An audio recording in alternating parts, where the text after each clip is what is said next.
নমস্কার বন্ধুরা, আজকে তোমাদের সাথে আবার একটা নতুন ভিডিও নিয়ে চলে এসেছি। তো আজকে নিয়ে এসেছি দক্ষিণ 24 পরগনার জেলার বাওয়ালি রাজবাড়ি। তো দেখো, বাওয়ালি রাজবাড়ির এই সামনেটায় রাজবাড়িতে ঢোকার আগে সামনে একটা পুকুর আছে যেখানে রাজারা স্নান করতেন।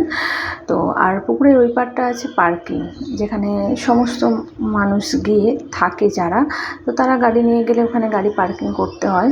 তো দেখো রাজবাড়িটা কত বড়, এটা বাইরের অংশ। তো এর বাইরে, রাজবাড়ির বাইরে একটা রাধা মাধবের মন্দির আছে। এই দেখো, এখানে অনেক পুরনো, তো পরিষ্কার না হওয়ার কারণে যেটা হয়, সব কিছুরই তো একটা সিস্টেম থাকে, যত্ন থাকে। তো অযত্নে কীরকমভাবে চুন বালি মাটি ঠিক না, ইঁটগুলো খসে পড়ছে আর রঙগুলো সব নষ্ট হয়ে গেছে। তো আবার নতুন করে এগুলো নির্মাণ হচ্ছে।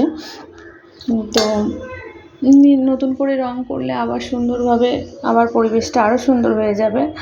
তো যাই হোক, এখানে রাজবাড়িতে ঢোকার আগে দেখো কীভাবে বরণ করে নেওয়া হয়। তো বরণ করে শাঁখ বাজিয়ে বরণ করে নেওয়া হয়েছে। তো রাজবাড়ির ভেতরটা তোমরা এবারে এসো, ভেতরটা এসে দেখো কত সুন্দর জায়গা। মানে এখানে এসে তো মানুষ ডিনার অথবা লাঞ্চ, আর যেটা ভালো লাগে সেটা তো এখানে এসে করেই যায়, আবার অনেকে স্টেও করে।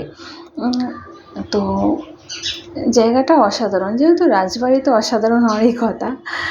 যাই হোক, তাই তোমাদের সাথে একটু তুলে ধরলাম। তো এখানে ডিনার লাঞ্চ যে যেরকম করতে পারো।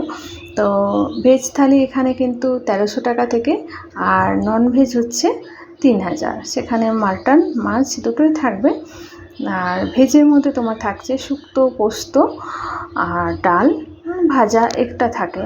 তো চলো, তোমাদের কেমন লাগলো অবশ্যই কমেন্ট করে জানিও। আর এরকম নতুন নতুন ভিডিও অবশ্যই তোমাদের সাথে আমি শেয়ার করতে চাই। তোমাদের যদি ভালো লাগে অবশ্যই জানিও কমেন্ট করে। আর কে কে রাজবাড়িতে গেছো অবশ্যই জানিও, বাওয়ালি রাজবাড়িতে। আর ভালো লাগলে অবশ্যই একটা লাইক কমেন্ট শেয়ার করো। ধন্যবাদ।